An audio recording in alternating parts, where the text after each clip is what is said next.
Pertama, in-passing, kebijakan in-passing atau penyetaraan. Usulan kami untuk dibuka kembali. Yang mana, di kementerian mana? Di Kementerian Kemendikdasmen. Mengapa hanya Kemendikdasmen? Karena di Kementerian Agama sudah dibuka. Mengapa kami usulkan ini? Karena supaya kebijakan pemerintah sesuai dengan Undang-Undang Guru. Pasal 16 ayat 2, TPG guru itu harus setara dengan gaji pokok guru PNS. Kenyataannya dengan tidak dibukanya kembali, maka guru-guru yang mendapatkan TPG tanpa in-passing itu hanya mendapatkan 1,5 juta rupiah. Nah, ini tidak sesuai dengan undang-undang. Dan yang kedua, bantuan cash transfer, yaitu kami usulkan sebesar 2 juta rupiah untuk guru non-sertifikasi, dan untuk guru yang sudah sertifikasi 1 juta rupiah saja. Nah, ini kapan? Mulai tahun 2025. Jadi bantuan cash transfer ini kami usulkan tidak hanya di Kemendikdasmen, tapi juga guru-guru madrasah.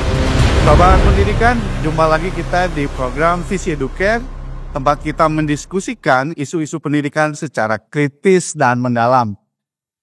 Kalau kita bicara soal pendidikan, guru menjadi salah satu kunci penting, tapi masalahnya guru di Indonesia banyak masalah.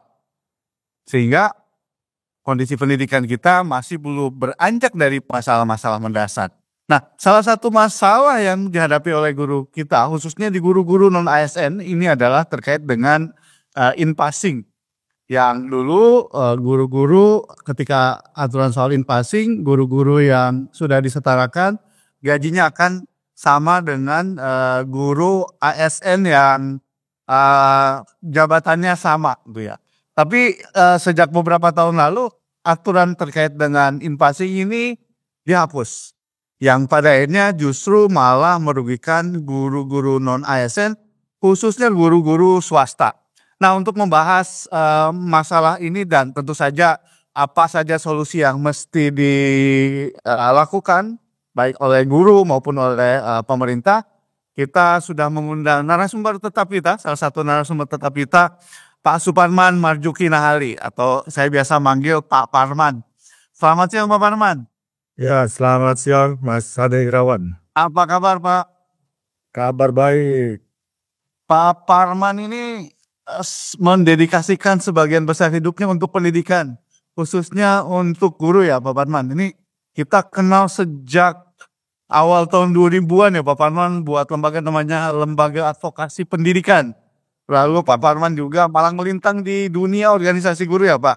Pernah jadi koordinator Federasi Guru Independen Indonesia, koordinator Koalisi Pendidikan, pernah juga di PGRI, lalu kemudian sekarang berkhidmat di Persatuan Guru Swasta Indonesia, gitu ya. Jadi track recordnya dalam membela guru ini sudah tidak dilakukan lagi, dan saya kira ini sampai sekarang Pak Parman masih bersuara dengan lantang. Salah satunya adalah terkait dengan aturan in-passing. Dan beberapa waktu lalu Pak Parman juga sudah mendatangi Komisi 10 DPR RI untuk menyuarakan aspirasi teman-teman guru ini. Nah, untuk membahas itu ya kita mulai dari backgroundnya lah ya Pak Parman, supaya kita tahu asbabun nuzulnya kebijakan ini, lalu kemudian kenapa dicabut, lalu kemudian dampaknya untuk guru-guru, khususnya guru-guru non-ASN, lebih khusus lagi di sekolah swasta, gitu ya. Silakan Pak Parman.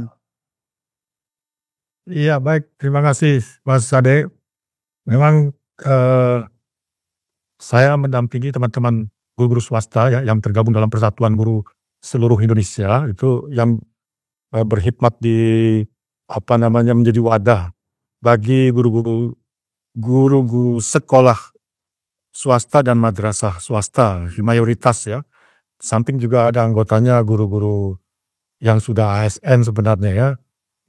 Terlebih guru-guru yang swasta yang kemarin juga sempat diangkat menjadi P3K, kan berarti berubah status tetapi masih tetap berada menjadi anggota TGSI. Nah, pada tanggal 6 kemarin memang kami diundang RDPU ya, rapat dengar pendapat umum oleh Komisi 10 DPR.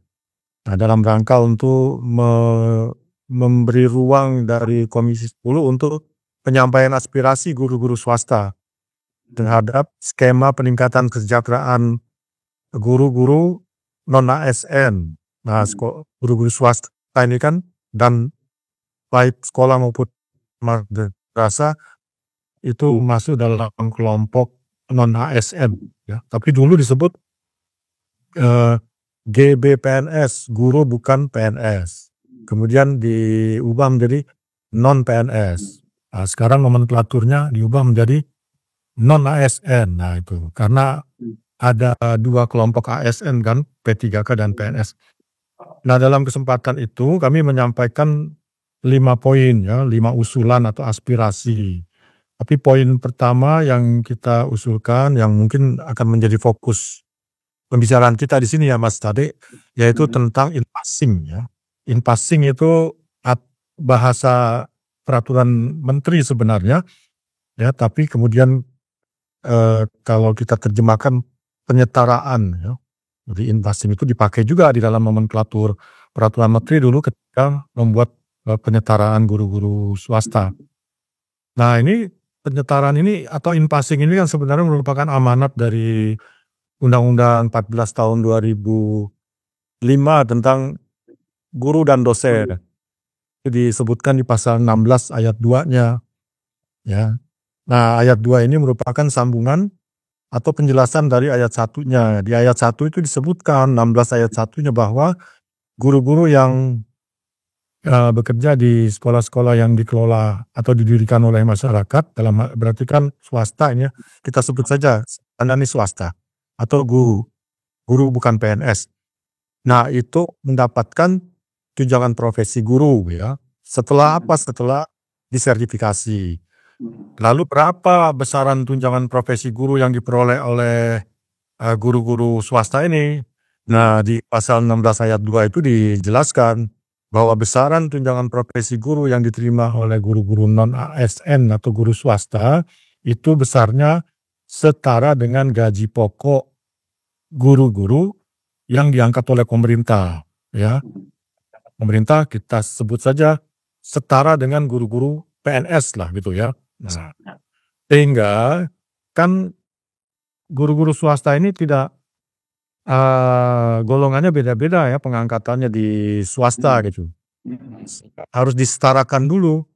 Disetarakan tuh disamakan dulu dengan golongan pangkatnya dengan guru-guru PNS. Nah maka itulah pemerintah membuat kebijakan peraturan tentang namanya in-passing.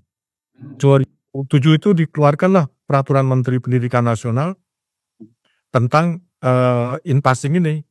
Bahwa dimulailah in-passing itu untuk guru-guru swasta.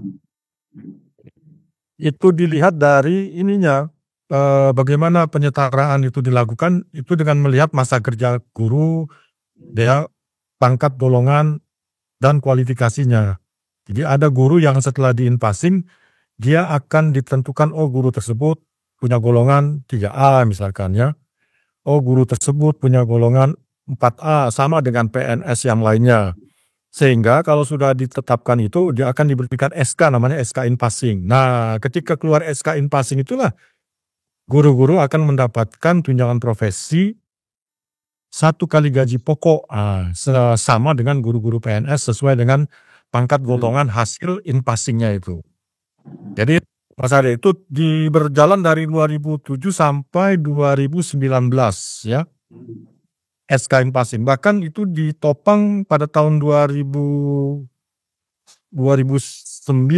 kalau tidak salah ya, 2009 ya. Itu ditopang oleh peraturan presiden ya. Di peraturan presiden itu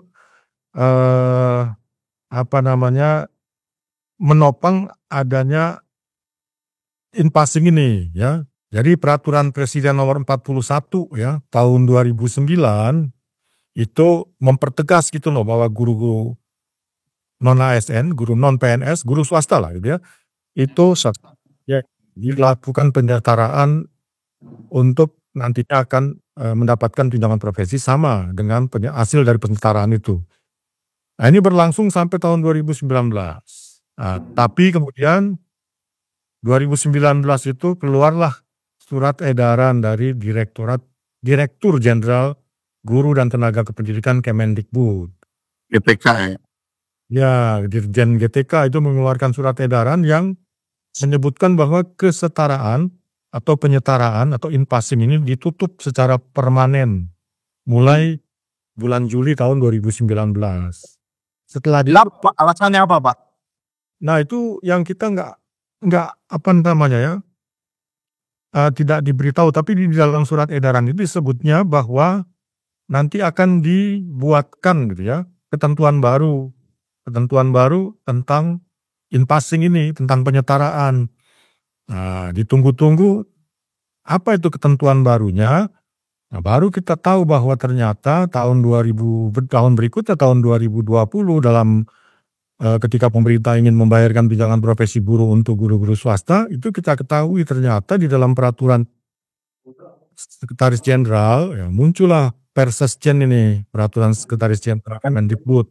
Tentunya Sekretaris Jenderal ini kan mendapatkan mandat gitu loh dari menteri ya untuk mengeluarkan peraturan ini. Jadi eselon Teman, maaf pomotong. Ini in-passing-nya yang dihentikan atau cara menghitungnya yang berubah? In-passing tetap ada. Oh ya, in-passing-nya yang ditutup secara permanen gitu dalam surat edaran itu. Dengan demikian, maka guru-guru yang sertifikasi setelah surat edaran ini, setelah 2019, itu tidak lagi dihitung angka kreditnya gitu untuk ditentukan masuk ke dalam golongan sebagaimana guru-guru PNS atau sebagaimana guru-guru swasta yang di-in-passing sebelumnya. Ya, sehingga makanya ketika keluar peraturan Sekretaris Jenderal tahun 2020 setelah ditutup in-passing itu peraturan Sekretaris Jenderal menentukan ada 2 kelompok guru swasta gitu yang mendapatkan besaran tunjangan profesi guru itu ada 2 kelompok. Kelompok pertama adalah guru-guru yang sudah in-passing, mendapatkan SK in-passing sebelumnya, dan kelompok 2 guru-guru yang belum in-passing gitu. Ya berarti kan belum mendapatkan SK in-passing. Nah, besaran tunjangan profesi gurunya ini berbeda. Otomatis berbeda. Kenapa? Cara hitungnya berbeda berarti. Dan besarannya pun otomatis berbeda ya, Pak? Berbeda, ya. Karena yang SK in-passing itu lebih diuntungkan, ya. Artinya lebih besar gitu nilainya. Kan siapa maksudnya, Pak? Jumlahnya itu ya, jumlah besarnya dalam artian diuntungkan itu, jumlah yang diterima oleh guru-guru yang sudah in-passing, yang sudah dapat SK in-passing, itu jumlahnya lebih besar karena sudah disesuaikan dengan gaji pokok guru PNS. Sementara, yang belum in-passing itu jumlah tunjangan profesi gurunya besarannya itu dibuat flat gitu, sama, yaitu 1.500.000. 1.500.000 itu yang disebutkan Pak Prabowo kemarin ya, Pak? Nah itu, ini jadi kalau guru-guru yang sudah SK in-passing kan sesuai dengan GAPOK, gaji pokok guru PNS. Dan ini nggak berubah sayangnya sudah dapat SK. Nggak berubah-berubah juga, tetap hanya sekali saja dalam seumur hidup itu ya, seumur hidup profesinya. Itu 2,7 juta paling kecil gitu. Beda gitu kan, berarti dengan sementara yang belum in-passing 1,5 juta, padahal dia punya hak yang sama gitu. Jadi pemerintah punya kan guru 1,2 juta Pak ya, yang belum dapat SK in-passing sebenarnya. Ya, yang belum dapat SK in-passing ya berarti kena flat pembayaran sebesar 1,5 juta dari mulai tahun 2020 sampai 2024 kemarin. Bahkan karena kalau belum dirubah berarti 2025 ini jangan profesinya akan sama. Tapi ini tambahannya ya seperti itu tadi yang disebut-sebut bahwa Presiden sudah menyampaikan akan ada kenaikan 500.000 ya, sehingga menjadi 2 juta gitu loh. Tapi tetap aja lebih kecil Pak yang dibanding in-passing. Tetap pertama tetap lebih kecil, yang kedua tetap itu tidak sesuai dengan Undang-Undang Guru. Karena kan Undang-Undang Guru menyebutkan bahwa guru yang swasta yang TPG yang sudah serti dan akan mendapatkan TPG itu jumlahnya harus setara dengan gaji pokok guru negeri. Kalau tidak kan berarti kan itu kebijakan itu tidak sesuai dengan undang-undang, dan ini kita sudah sampaikan. Ini kebijakan yang tidak sejalan loh dengan undang-undang guru. Kan kalau itu diamanatkan oleh undang-undang berarti kan hak itu. Nah, Jadi sekarang pemerintah melanggar amanat undang-undang guru dan dosen ya Pak ya? ya pasal 16 ayat 2 itu kan guru guru swasta mendapatkan hak untuk memperoleh tunjangan profesi sebesar 1 kali gaji pokok. Jadi tidak ditetapkan yang lain gitu ya. Yang ditetapkan lain kan berarti kebijakan itu berarti tidak sesuai dengan amanat undang-undang. Nah, itu yang kita ingatkan kembali Komisi 10, tolong dong, ini udah tahun 2020 sampai 4 tahun, 5 tahun. Dari 2020, 21, 22, 23, 24. 5 tahun itu dibiarkan tidak sejalan dengan Undang-Undang 2005. Pak Parman, sebelum dijelaskan lebih lanjut, kenapa kebijakan in-passing ini sangat penting bagi teman-teman guru, khususnya guru-guru non-ASN? Nah itu, jadi memang saya sampaikan juga waktu itu ya, kami PGSI sampaikan fakta-fakta tentang in-passing ini. Pertama, dia adalah hak gitu loh, karena diamanatkan pasal 16 ayat 2. Yang kedua, in-passing ini menambah kesejahteraan guru-guru swasta yang cukup signifikan gitu loh Mas Ade. Ya, karena kan penghasilan guru ada yang paling kecil katakanlah 300.000, 500.000, 1 juta dari yayasan lah ya. Bukan karena yayasannya pelit atau apa, karena mungkin umumnya yayasan itu kan menampung masyarakat, anak-anak yang masyarakat bawah yang tidak mampu ya.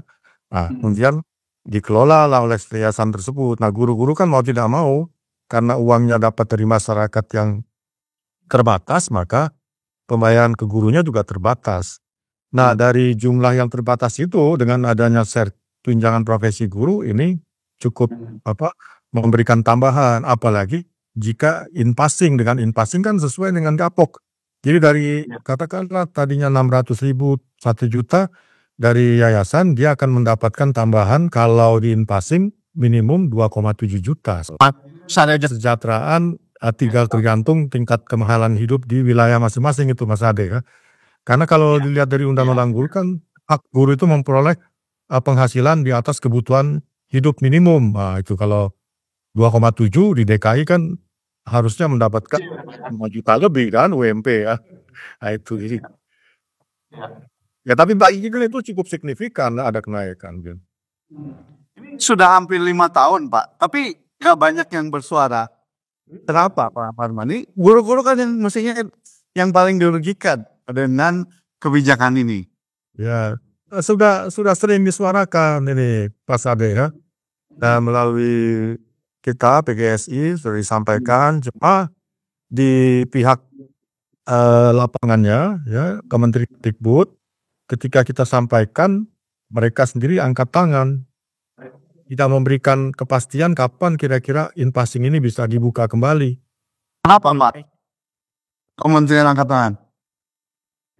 Ya sudah berapa kali disampaikan itu kepada Kementerian Dikbud ya, dan ya kita nggak tahu alasannya. Yang jelas disebutkan itu mereka tidak bisa membuka in-passing dalam memastikan kapan dibuka in-passing. Tapi saya pernah melihat menteri yang sekarang ini waktu dialog dengan guru-guru swasta di Palembang ya, ketika ada salah satu acara itu ada mempertanyakan guru-guru swasta itu, katanya menteri itu mengintip anggaran, katanya sih ada untuk program in-passing tahun 2025.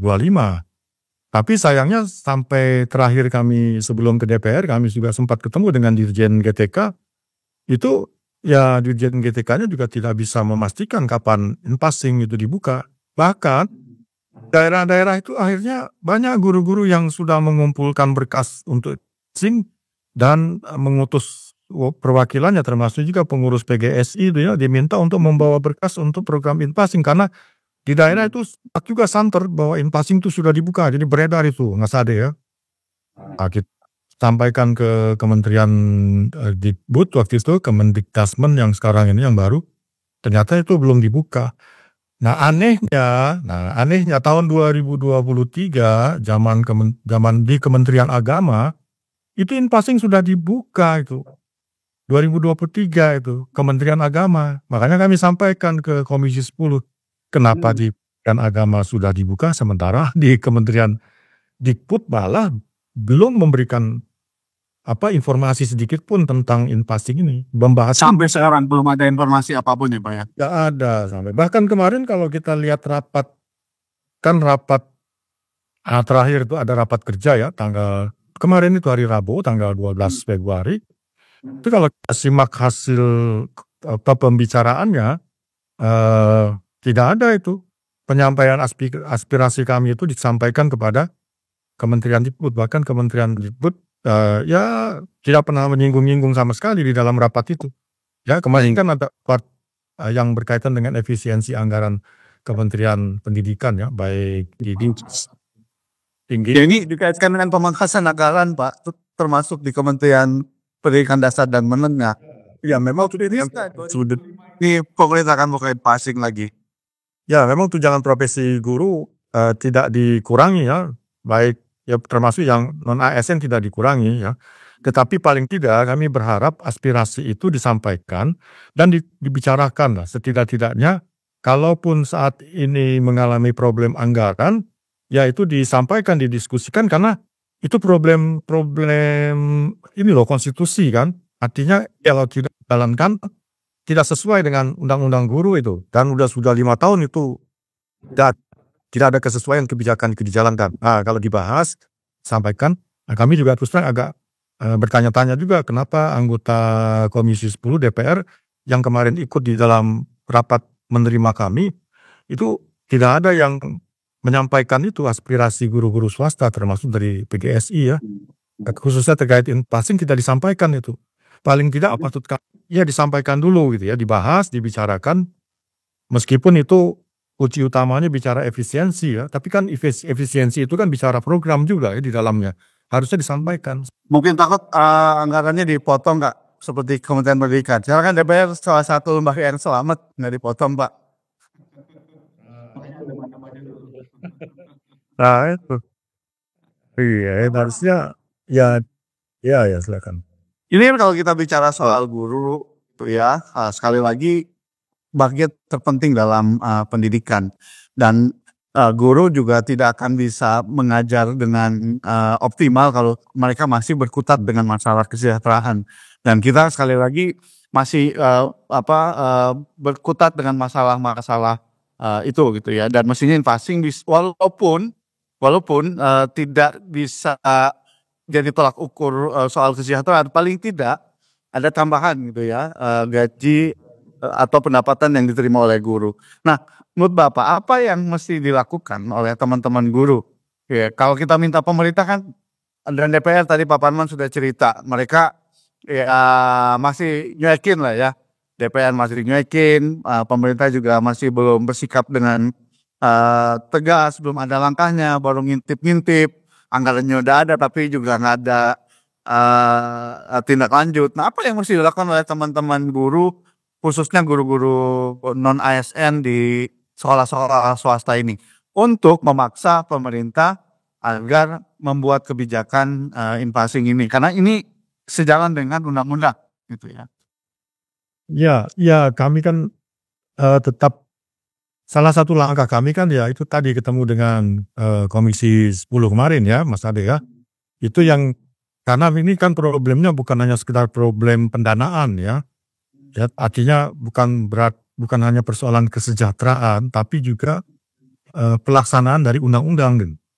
Jadi memang sebenarnya pengawasan utama apakah itu program itu berjalan sesuai dengan undang-undang atau tidak, itu harus diawasi oleh tentunya Dewan Perwakilan Rakyat ya sebagai wakil kita ya. Saya kira itu yang paling maksimum ya itu dilakukan dalam artian ya level advokasinya di situ dari sisi konstitusinya. Ya kalau tidak demikian ya paling ya kita cuma mengingatkan kembali tidak ada lagi usaha lain ya. Usaha kita salah satunya misalkan juga sudah mengirimkan surat kepada Presiden. Nah kita coba mengingatkan jangan sampai juga nanti keluar peraturan pemerintah ya peraturan pemerintah yang lama yang tahun 2009 itu masih mengatakan harus sesuai dengan setara dengan gaji pokok guru negeri ya. Nah, kalau nanti misalkan keluar peraturan pemerintah harus ininya ditambah tunjangan profesi gurunya ditambah 500.000, itu nanti justru presidennya yang tidak sesuai lagi melaksanakan undang-undang guru ya. Saat ini masih tetap ya PP-nya belum berubah, berarti presiden masih sejalan gitu ya dengan undang-undang guru. Yang tidak sejalan kan peraturan Sesdek sekretaris jenderalnya, berarti di tingkat Kementerian Dikbud itu karena mengeluarkan peraturan sekretaris jenderal yang tidak sejalan dengan undang-undang guru. Jadi kami mengingatkan supaya DPR coba tolong dong diingatkan, sudah 5 tahun masa dibiarkan sih. Peraturan kebijakan tidak sejalan dengan undang-undang gitu Pak Sadli. Gitu. Oke Pak Parman, Ya. terima kasih banyak atas pencerahannya. Dan ini juga sekaligus himbauan nih kepada teman-teman guru ya, khususnya guru-guru non-ASN untuk serius memperjuangkan nasibnya itu ya. Dan jangan biarkan pemerintah berlama-lama melanggar aturan ya Pak. Dan ya pas memperjuangkan guru juga sebenarnya memperjuangkan pendidikan kita, karena pendidikan tidak akan berkualitas kalau gurunya tidak berkualitas. Kita sulit dapat guru berkualitas kalau gurunya masih bermasalah dengan urusan kesejahteraan gitu ya. Begitu kira-kira Pak Parman ya. Ya, betul sih. Baik, Sobat Pendidikan, demikian dialog kita terkait dengan INPASI. Kita akan undang lagi Pak Parman untuk bahas dan pemerintah harus kita paksa Anda memiliki komitmen di pendidikan, memiliki komitmen untuk memajukan guru, karena sekali lagi memajukan guru juga memajukan pendidikan. Terima kasih. Dan jangan lupa Sobat Pendidikan untuk like, komen. Pak Parman juga bisa ikut mengomentari teman-teman yang mau bertanya mungkin di kolom komentar divisi Educare ini. Terima kasih sekali lagi Pak Parman. Dan teman-teman Sobat Pendidikan, jumpa lagi nanti kita di episode yang lain terkait dengan isu-isu pendidikan dan guru. Terima kasih. Wassalam.